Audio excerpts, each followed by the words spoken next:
ரொம்ப வருஷத்துக்கு முன்னால நகரத்துல இருந்து ரொம்பவும் தூரத்துல ஒரு காடு இருந்தது. அந்த காட்டுல அப்ப கோடைக்காலம் நடந்துகிட்டு இருந்தது.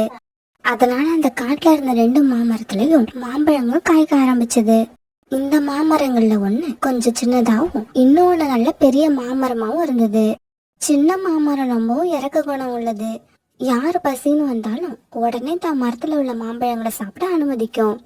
அது மட்டும் இல்லாம தன்னோட மரத்து மேல பறவைகள் கூடு கட்டவும் அனுமதிச்சிருந்தது.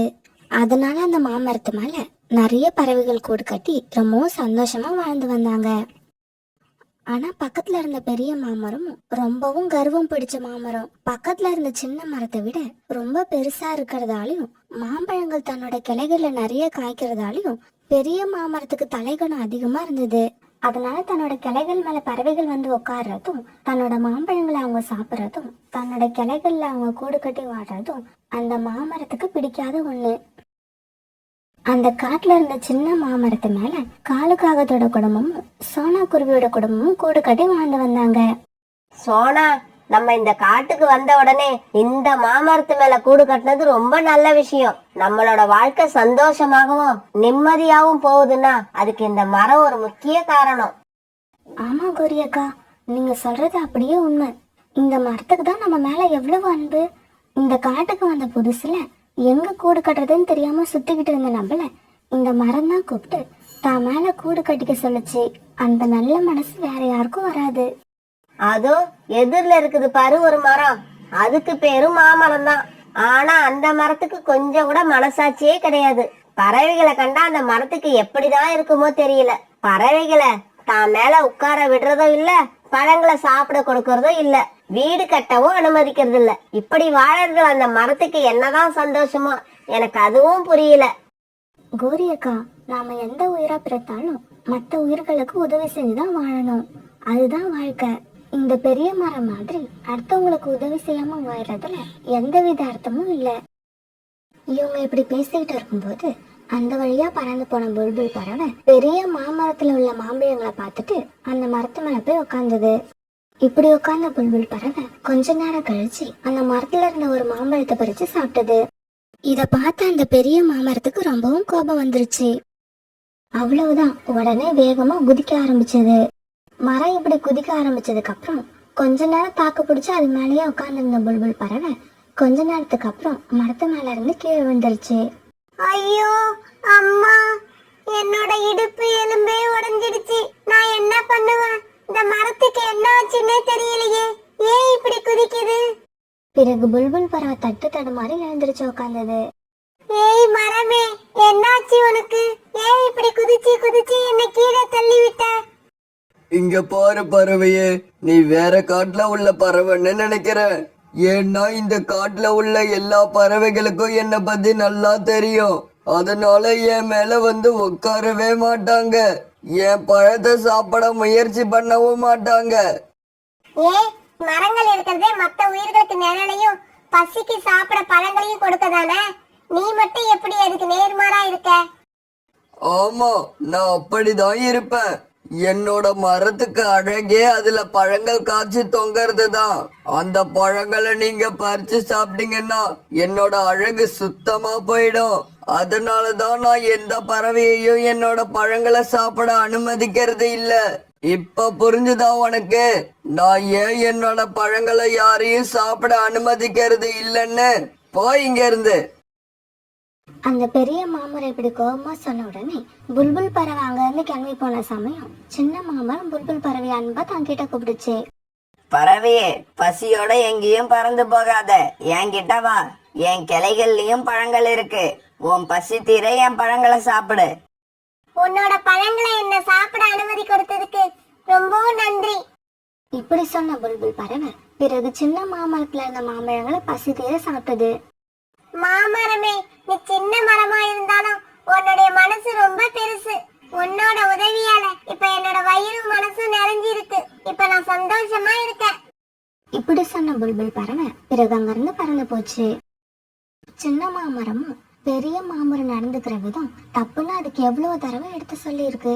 ஆனா பெரிய மாமரம் சின்ன மாமரம் சொல்றத காதுல வாங்குறதே இல்ல. சகோதரா, நீ செய்யறது ரொம்ப தப்பு. பசிக்கு பழங்களை சாப்பிட வர பறவைகள் கிட்ட ஏன் இப்படி இறக்கமே இல்லாம நடந்துக்கிற? இயற்கை மரங்களை உண்டாக்கின காரணமே பறவைகளுக்கு இருக்க இடம், சாப்பிட உணவு கொடுக்கறதுக்கு தான். நீ அதுக்கு நேர்மாறா நடந்துகிட்டன்னா ஆபத்து உனக்கு தான். இங்க பாரு, நான் எப்படி நடந்துக்கணும்னு எனக்கு தெரியும். அத பத்தி நீ எனக்கு அறிவுரை சொல்ல வேண்டிய அவசியம் இல்ல. நான் இந்த மாதிரி நடந்துக்கிறதாலதான் உன்னை விட ரொம்ப அழகா இருக்கேன். உன்ன மாதிரி மரங்கள் என்னோட அழகை கண்டு பொறாமப்பட்டு பேசுற வார்த்தைகளை எல்லாம் நான் கண்டுக்கிறதே கிடையாது. பெரிய மாமா இப்படி கோபமா பேசின உடனே சின்ன மாமரம் எதுவுமே பேசாம மௌனமா இருந்தது. இப்படியே சில நாட்கள் நகர்ந்துச்சு. ஒரு நாள் சின்ன சின்ன பறவை குழந்தைங்க எல்லாம் ஒரு இடத்துல ஒன்னா கூடி விளையாட ஆரம்பிச்சாங்க. குக்கு, இன்னைக்கு நாம என்ன விளையாட்டு விளையாடலாம்? ஓடி பிடிச்சு விளையாடலாம். அப்படி ஓடி பிடிச்சு விளையாண்டு ரொம்ப நாள் ஆகுது. ஓடி பிடிச்சு விளையாட்டுக்கு நான் வரல. ஒரு நாள் ஓடி பிடிச்சு விளையாட்டு விளையாடுறப்ப கீழே விழுந்து என்னோட கால்ல அடிபட்டுடுச்சு. அதுல இருந்து எங்க அம்மா அந்த விளையாட்டை விளையாடக்கூடாதுன்னு சொல்லியிருக்காங்க. அப்ப இப்ப என்ன பண்றது?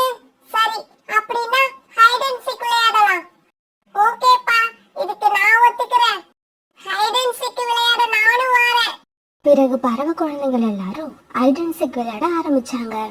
ராஜி, நான் கண்ணை மூடிக்கிறேன். நீங்க எல்லாம் போய் ஒளிஞ்சுக்குங்க. குக்கு இப்படி சொல்ல மத்த குழந்தைகள் எல்லாம் ஒழிஞ்சுக்கிறதுக்காக அந்த இடத்த விட்டு பறந்து போனாங்க. இப்படி போன குழந்தைகள் எல்லாம் வெவ்வேறு இடத்துல ஒழிஞ்சுக்கிட்டாங்க. மிட்டுக்கு மட்டும் மறைஞ்சுக்கிறதுக்கு இடமே கிடைக்கல. அந்த சமயத்துல மிட்டு அந்த பெரிய மாமரத்தை பாத்துருச்சு. ஐயா, இந்த மரம் பெருசா இருக்கு. இதுல ஒளிஞ்சுக்கிட்டோம்னா நம்மள யாராலையும் கண்டுபிடிக்க முடியாது. இப்படி நினைச்ச மிட்டு அந்த மாமரத்து கிளைகளுக்குள்ள போய் தன்னோட உடம்ப மறைச்சுக்கிட்டு குக்கு என்ன பண்றான்னு வேடிக்கை பார்க்க ஆரம்பிச்சது. தன்னோட மரத்து கிளைகளுக்குள்ள ஏதோ ஒரு பறவை வந்து உட்கார்ந்து இருக்கிறத உணர்ந்த பெரிய மரத்துக்கு கோபம் வந்துருச்சு.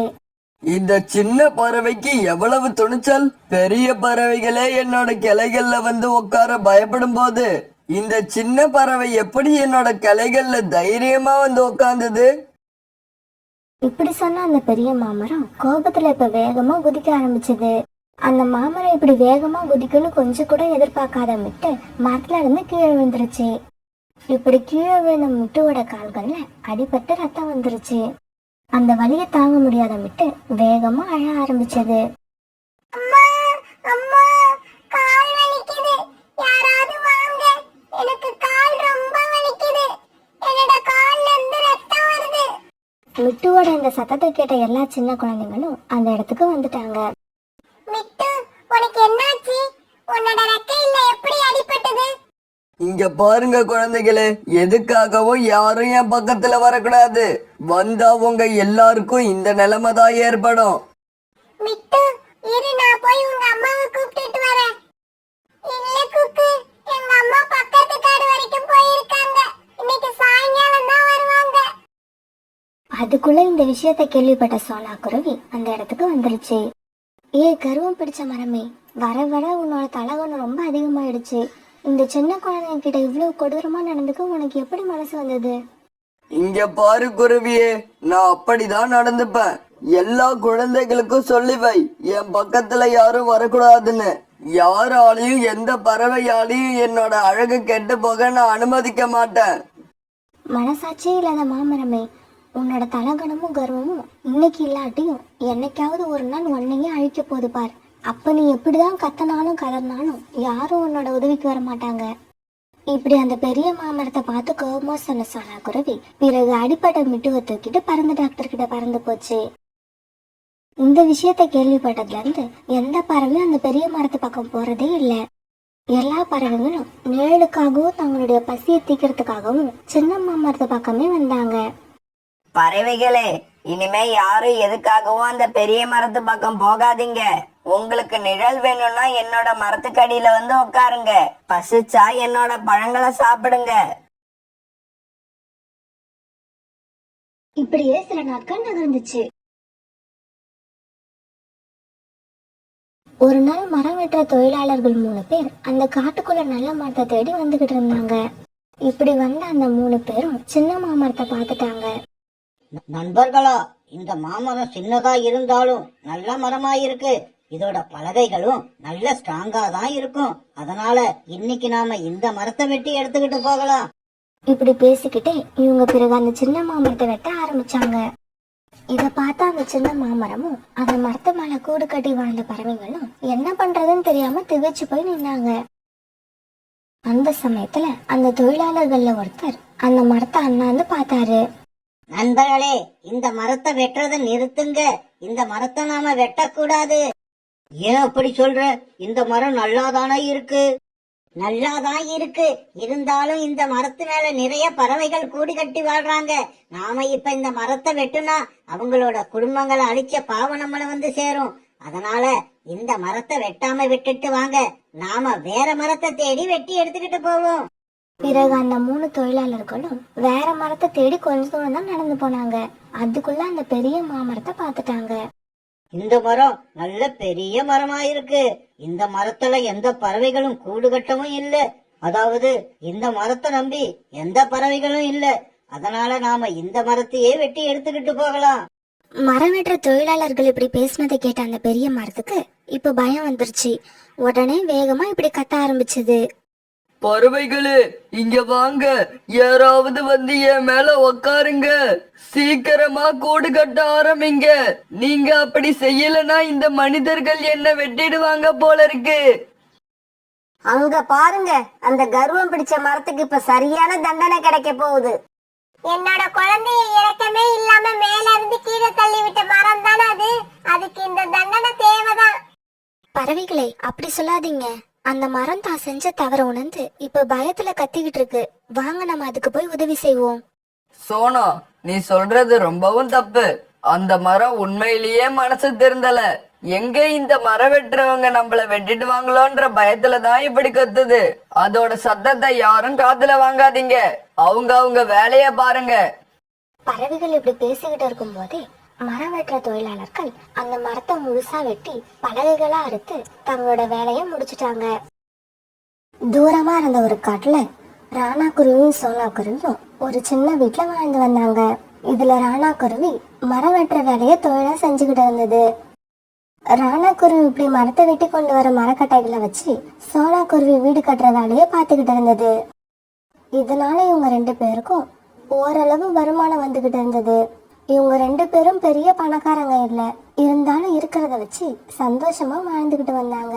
எந்த விஷயத்திலும் பேராசைப்பட மாட்டாங்க. ஒரு நாள் ராணா குருவியும் சோனா குருவியும் அவங்க கிட்ட இருந்த பழைய கோடாரி ஒண்ணு எடுத்துக்கிட்டு மரம் வெட்டுறதுக்காக காட்டுக்குள்ள போக தயாரானாங்க. அந்த சமயத்துல காலுக்காகவும் கோரிக்காகவும் அங்க வந்தாங்க. ராணா, எங்களுக்கு மரத்தால் ஆன வீடு ஒண்ணு நீங்க தயார் செஞ்சு கொடுக்கணும். உங்களால கொடுக்க முடியுமா? அப்படி கொடுக்கறதா இருந்தா அந்த வீட்டோட விலை என்னன்னு சொல்லுங்க. வீட்டுக்கான மரக்கட்டைகளை வெட்டி கொண்டு வர்ற செலவு 200, வீடு கட்டுறதுக்கான கூலி 500, மொத்தம் 700 ரூபாய் ஆகும். இங்க பாரு ராணா, 700 ரூபாய் இல்ல 800 ரூபாய் கூட வாங்கிக்க. ஆனா எங்களுக்கு வீடு கட்ட நீ கொண்டு வர மரக்கட்டைகள் நல்ல தரமானதா இருக்கணும். காலண்ணா, உங்களுக்கு எந்த சந்தேகமும் வேண்டாம். நாங்க இப்பதான் மரம் வெட்ட காட்டுக்குள்ள போலான்னு கிளம்புறோம். நீங்களும் எங்க கூடவே வாங்க. உங்களுக்கு எந்த மரம் பிடிச்சிருக்குன்னு சொல்லுங்க. அந்த மரத்தை வெட்டி அதுல உள்ள மரக்கட்டைகளை வச்சு உங்களுக்கு வீடு கட்டி கொடுக்கறோம். சோனா பேச்ச கேட்ட காலுக்காகவும் கோரிக்காகவும் அதுக்கு ஒத்துக்கிட்டாங்க. பிறகு ராணா குருவி சோனா குருவி காலுக்காகவும் கோரிக்காகவும் இவங்க 4 பேரும் காட்டுக்குள்ள பறந்து போனாங்க. இப்படி காட்டுக்குள்ள போன ராணா குருவி ஒரு நல்ல பெரிய மரத்தை காட்டி காலுக்காகத்துக்கிட்டையும் கோரிக்காகத்துக்கிட்டையும் இப்படி சொல்லுச்சு. காலு, கோரி, இந்த மரம் வீடு கட்டுறதுக்கான நல்ல தரமான மரம். உங்களுக்கு சம்மதம்னா சொல்லுங்க. இந்த மரத்தை வெட்டி இதுல இருந்து வர மரக்கட்டைகளை வச்சே வீடு கட்டலாம். காலுக்காக இப்படி சம்மதம் கொடுத்த உடனே ராணா குருவி அந்த மரத்தை வெட்ட ஆரம்பிச்சது. ராணா குருவி தன்னுடைய பழைய கோடாரிய வச்சு அந்த மரத்தை ஒரு வெட்டுதான் வெட்டி இருக்கோம். உடனே அந்த மரத்துக்குள்ள இருந்து யாரோ பேசுற சத்தம் கேட்டது. மரம் வெட்டியே, என்ன வெட்டாத. நான் ஒரு மந்திர மரம். இன்னும் நிறைய பறவைகளுக்கு நான் உதவ வேண்டி இருக்கு. அதனால என்ன வெட்டாத. உனக்கு தேவையானத கேளு. அதாவது உனக்கு தேவையானத மட்டும் கேளு. அத நான் தரேன். மரம் இப்படி பேசுறத கேட்டு அங்கிருந்த 4 பேருமே அதிர்ச்சி ஆனாங்க. காலுஜி, இந்த மரம் வெட்டுற பறவைகளுக்கு கிடைச்ச அதிர்ஷ்டத்தை பாத்தீங்களா? மரமே, எங்களுக்கு வேற எதுவும் தேவையில்ல. எங்க கிட்ட இருக்கிற கோடாரி ரொம்பவும் பழசா போயிடுச்சு. இத வச்சு மரங்களை வெட்ட கஷ்டமா இருக்கு. அதனால எங்களுக்கு ஒரு புது கோடாரி கொடுத்து உதவணும். நீ கேட்ட மாதிரியே உனக்கு புது கோடாரி கொடுக்கறேன். ஆனா அதுக்கு பதிலா உன்கிட்ட இருக்கிற பழைய கோடாரிய நான் எடுத்துப்பேன். மரம் இப்படி கேட்டதுக்கு ராணா குருவியும் சோனா குருவியும் சம்மதம் சொல்லவே அந்த மரம் ஒரு புது கோடாரிய கொடுத்துட்டு இவங்க வச்சிருந்த பழைய கோடாரிய எடுத்துக்கிச்சு. பிறகு வேற ஒரு மரத்தை தேர்ந்தெடுத்து அதை வெட்டி காலுக்காகத்துக்கு வீடு கட்ட தேவையான மரக்கட்டைகளை எடுத்துக்கிட்டு சாயங்காலமா 4 பேரும் வீடு திரும்பினாங்க. கோரி, அந்த மந்திர மரம் மட்டும் நம்மளை பார்த்து உங்களுக்கு என்ன வேணும்னு கேட்டு இருந்தா எவ்வளவு நல்லா இருக்கும்.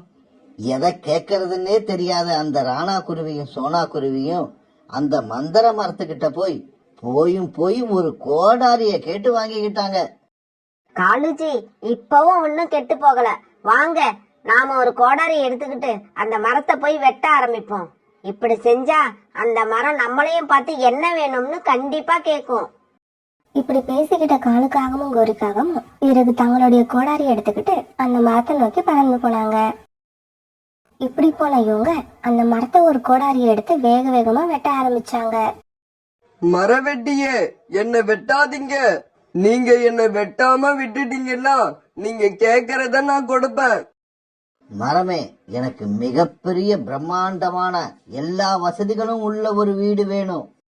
காகமே, நீ கேட்ட மாதிரி உனக்கு வீடு கிடைக்கும். ஆனா அதுக்கு பதிலா நான் உன் மனைவியை எடுத்துப்பேன். நான் நினைச்ச மாதிரி பிரம்மாண்டமான வீடு கிடைச்சா நாம எத்தனை கல்யாணம் வேணாலும் பண்ணிக்கலாம். ஆனா கோரி தான் வேணும்னு நினைச்சோம்னா அந்த மாதிரி வீடு நமக்கு இனி கனவுலயும் கிடைக்காது. மரமே, உனக்கு கோரி தானே வேணும், எடுத்துக்க, இப்பவே எடுத்துக்க. காலுக்காக இப்படி சொன்ன உடனே பக்கத்துல நின்னுகிட்டு இருந்த கோரி மாயமா மறைஞ்சு போயிடுச்சு. காகமே, உன்னோட பழைய வீடு இருந்த இடத்த போய் பாரு. அந்த இடத்துல நீ கேட்ட மாதிரியே பிரம்மாண்டமான புது வீடு ஒண்ணு உனக்காக காத்திருக்கு. தன்னோட வீடு இருந்த இடத்துக்கு வந்து பார்த்த காலுக்காகத்துக்கு ரொம்ப ஆச்சரியம். வாவ், என்ன மாதிரியான வீடு! இந்த மாதிரியான வீட்டை இதுவரைக்கும் நான் கனவுலயும் பார்த்ததில்ல. இந்த வீடு எனக்கு ரொம்பவும் பிடிச்சிருக்கு. இன்னும் கொஞ்ச நாள்ல அழகான பெண் காகமா பார்த்து கல்யாணம் பண்ணிக்கிட்டு இந்த வீட்டுல நிம்மதியா வாழ வேண்டியதுதான். இப்படியே சில நாட்கள் நகர்ந்துச்சு. பிறகு கொஞ்ச நாள் கழிச்சு காலுக்காக மறுபடியும் அந்த மரத்தை கோடாரி எடுத்துக்கிட்டு போய் வெட்ட ஆரம்பிச்சது. என்ன காகமே, மறுபடியும் வந்துட்டியா? என்ன வேணும் உனக்கு? எனக்கு ஒரு புது காரும் ஏராளமான தங்கமும் வைரங்களும் வேணும். கொடுக்கறேன், நீ கேட்டத கொடுக்கறேன். ஆனா அதுக்கு பதிலா உன் ரெக்கைகள் 2த்தையும் எடுத்துப்பேன். ஏராளமான பணம், தங்கம், வைரம், எங்க வேணும்னாலும் போய் வர்றதுக்கு காரும் கிடைக்கிறப்ப இந்த ரெக்கைகள் இருந்தாலும் ஒண்ணுதான், இல்லாட்டியும் ஒண்ணுதான். எடுத்துக்க, என்னோட ரெக்கைகளை எடுத்துக்க. தங்கமும் வைரமும், அப்புறம் எங்க வேணாலும் பயணம் பண்றதுக்கு காரும் கிடைக்கிறப்ப என்னோட ரெக்கைகள் எனக்கு தேவையே இல்லை. பிறகு அந்த மரம் காலுக்காகத்துக்கு ஒரு பெரிய கஜானாவையும் ஒரு காரையும் கொடுத்தது. ஆனா காலுக்காகத்தோட ரெக்கைகள் இப்ப அதுகிட்டே இல்ல. பிறகு காலுக்காக தன்னோட கஜானாவையும் காரையும் எடுத்துக்கிட்டு அங்க இருந்து கிளம்பி தன்னோட வீட்டுக்கு போச்சு. இப்ப காலுக்காகவும் அங்க உள்ள காடுகள்லயே மிகப்பெரிய பணக்கார பறவையாயிடுச்சு. அரண்மனை மாதிரி பெரிய வீடு. பிறகு அந்த வீட்டுல தங்கத்தையும் வைரத்தையும் கொட்டி வைக்கிறதுக்குன்னே ஒரு ரூம். ரெக்கைகள் இல்லாம வாழலாம், ஆனா இந்த மாதிரி வீடு, காரு, கணக்கில்லாத தங்க வைரம் இதெல்லாம் இல்லாம தான் என்னால வாழ முடியாது. இப்படியே சில நாட்கள் நகர்ந்துச்சு. காலுக்காகம் தான் கல்யாணம் பண்ணிக்கிறதுக்காக எத்தனையோ பெண் காகங்களை பாத்துருச்சு. ஆனா காலுவோட மனசுக்கு யாருமே அழகா தெரியல. இவ்வளவு பெரிய வீடும் தங்கமும் வைரமும் இருந்தும் மனசுக்கு பிடிச்ச மாதிரி மனைவி கிடைக்கவே இல்லை. இதனால காலுக்காக மனசுக்குள்ள ரொம்பவும் வருத்தப்பட்டது. ஆமா, நான் ஏன் மனைவி கிடைக்கலையேன்னு இன்னும் வருத்தப்பட்டுக்கிட்டு இருக்கேன். என்ன மாதிரி பைத்தியம் யாருமே இருக்க முடியாது. இதோ இப்பவே அந்த மந்திர மரத்துக்கிட்ட போறேன். உலகத்திலேயே மிக அழகான மனைவி வேணும்னு அதுகிட்டயே கேட்டு வாங்கிக்கிறேன். இப்படி நினைச்ச காலுக்காகவும் பிறகு அந்த மந்திர மரத்துக்கிட்ட போச்சு. காகமே, மறுபடியும் உனக்கு என்ன பிரச்சனை? இன்னும் என்னதான் வேணும் உனக்கு? உலகத்திலேயே மிக அழகான பெண்காகம் எனக்கு மனைவியா வரணும். அதுதான் என்னோட ஆசை. காகமே, நான் உனக்கு அதையும் கொடுக்கறேன். ஆனா அதுக்கும் பதிலா எனக்கு உன்னுடைய கால்கள் தேவைப்படுது. எடுத்துக்க, என்னோட கால்களை எடுத்துக்க. அழகான மனைவி, அரண்மனை மாதிரி வீடு, அப்புறம் எண்ண முடியாத அளவுக்கு தங்கமும் வைரமும் இருக்கு. அதனால எனக்கு இந்த கால்கள் தேவையே இல்ல. காலுக்காகம் இப்படி சொன்ன உடனே அந்த மரம் ஒரு அழகான பெண் காகத்தை காலுக்காகத்துக்கு மனைவியா கொடுத்தது. ஆனா அதுக்கு பதிலா காலுக்காகத்தோட கால்களை எடுத்துக்கிச்சு. அழகான மனைவியே, நான் என்னுடைய கால்களை கொடுத்து ஒன்னு வாங்கி இருக்கேன். என்ன சீக்கிரமா அந்த கார்ல உட்கார வை. ஒண்ணுனா இந்த காட்டுலயே பெரிய அரண்மனை மாதிரி உள்ள நம்ம வீட்டுக்கு அழைச்சுக்கிட்டு போறேன். பிறகு அந்த பெண்காகம் காலுக்காகத்தை கார்ல உட்கார வைக்க காலுக்காகம் காரை ஓட்டிக்கிட்டு தன்னோட வீட்டுக்கு போச்சு. பெண்காகமே, மாளிகை மாதிரி இருக்கிற இந்த வீட்டை பாரு. இந்த வீட்டுல கொட்டி கிடக்கிற தங்கங்களையும் வைரங்களையும் பாரு. இதையெல்லாம் பார்த்து சந்தோஷப்படாம ஏன் இன்னும் உன் முகம் வருத்தமாவே இருக்கு? இந்த மாதிரியான வசதி எல்லாம் கிடைக்கிறதுக்காக நீங்க உங்களோட ரெக்கைகள், கால்கள், உங்க மனைவி எல்லாரையும் இழந்திருக்கீங்க. இந்த மாதிரி வாழ்க்கை வாழறதுக்கு உங்களை தவிர வேற யாருமே விரும்ப மாட்டாங்க. ஏன், எனக்கு என்ன குறைச்ச? உலகத்துல யார்கிட்டயும் இல்லாத எல்லா வசதியும் என்கிட்ட இருக்கு. வேலை செய்யறதுக்கு வேலைக்காரங்க இருக்காங்க. எங்க வேணாலும் போயிட்டு வர்றதுக்கு என்கிட்ட கார் இருக்கு. பாக்குறதுக்கு கண்ணுக்கு அழகான மனைவி நீ இருக்க. இதுக்கப்புறம் ஒரு மனுஷனுக்கு என்னதான் வேணும்? ஆமா, வேணும் தான். எனக்கு இன்னும் ஒன்னே ஒண்ணு வேணும். அது மட்டும் கிடைச்சிருச்சுன்னா அதுக்கப்புறம் நான் வேற எதுக்குமே ஆசைப்பட மாட்டேன். இப்படியே சில நாட்கள் நகர்ந்துச்சு. பிங்கி, பிங்கி, சீக்கிரமா என்ன தூக்கி அந்த கார்ல உட்கார வை. நாம அந்த மந்திர மரத்துக்கிட்ட போகணும். காலுக்காகம் சொன்னபடியே பிங்கி காலுக்காகத்தை தூக்கி கார்ல உட்கார வச்சது. பிறகு காலுக்காகம் தன்னோட மனைவியை அழைச்சுக்கிட்டு காட்டுக்குள்ள இருந்த அந்த மந்திர மரத்துக்கிட்ட போச்சு. காகமே, மறுபடியும் எதுக்கு இங்க வந்த? எனக்கு பதிலா கொடுக்கறதுக்கு உன்கிட்ட எதுவுமே இல்லைன்னு நினைக்கிறேன். மந்திர மரமே, அப்படி சொல்லாத. இப்ப மட்டும் நான் கேக்குறத கொடு. அதுக்கப்புறம் நான் உன்கிட்ட வரவே மாட்டேன். இதுதான் என்னோட கடைசி ஆசை. சொல்லு, இந்த நிலைமையில நீ இன்னும் எதுக்கு ஆசைப்படுற? மந்திர மரமே, எனக்கு சாவே இல்லாத வாழ்க்கை வேணும். ஆமா, எனக்கு மரணமே இருக்க கூடாது. இதுக்கு பதிலா நீ எதை கேட்டாலும் நான் கொடுக்கறேன். சரி, நீ கேட்டதை நான் கொடுக்கறேன். ஆனா அதுக்கும் பதிலா உன்னோட கண்கள் எனக்கு வேணும். மந்திர மரம் இப்படி கேட்டதுக்கு அந்த பேராசை பிடிச்ச காகம் என்ன தெரியுமா சொல்லுச்சு? எடுத்துக்க, என்னோட கண்களை எடுத்துக்க. என்னோட கண்கள் தானே வேணும், தாராளமா எடுத்துக்க. ஆனா நான் கேட்ட மாதிரி மரணமே இல்லாத வாழ்க்கையை எனக்கு கொடு. என்ன வழி நடத்தி அழைச்சுக்கிட்டு போக அழகான மனைவி என்கிட்ட இருக்கா. மத்தபடி வாழ்க்கைய சந்தோஷமா வாழ தேவையான எல்லா வசதிகளும் சௌரியங்களும் என்கிட்ட இருக்கு. காலுக்காகம் இப்படி சொன்ன உடனே காலுக்காகம் கேட்ட மாதிரியே மரணமே இல்லாத வாழ்க்கைய காலுக்காகத்துக்கு அந்த மரம் கொடுத்தது. பிறகு காலுக்காகத்தை கார்ல உட்கார வச்சு அதோட மனைவி பிங்கிக்காகவும் அதை வீட்டுக்கு அழைச்சிட்டு வந்தது. முடியாது, என்னால உங்களை மாதிரி ஒரு காகத்து கூட என்னால வாழவே முடியாது. உட்காரத்துக்கும் நடக்கிறதுக்கும் உங்ககிட்ட கால்கள் இல்ல, பறக்கிறதுக்கும் ரெக்கைகள் இல்ல, பாக்கறதுக்கு கண்கள் கூட இல்ல.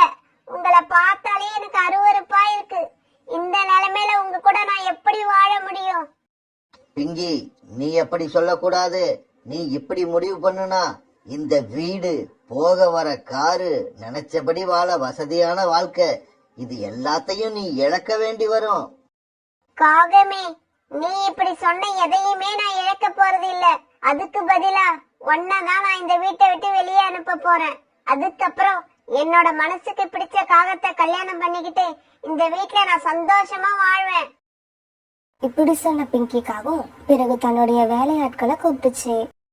இதோ இந்த அருவருப்பான காகத்தை தூக்கிட்டு போய் தூரமா உள்ள ஏதோ ஒரு காட்டுல போட்டுட்டு வந்துருங்க.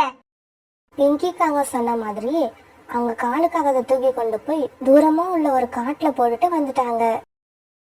இப்ப காலுக்காகத்துக்கிட்ட நடக்கிறதுக்கு கால்கள் இல்ல, பறக்கிறதுக்கு ரெக்கைகள் இல்ல, பாக்குறதுக்கு கண்கள் இல்ல, உதவி செய்ய கூட பக்கத்துல யாருமே இல்ல. ஆனா இப்ப அதுகிட்ட மரணமே இல்லாத வாழ்க்கை மட்டும்தான் இருந்தது.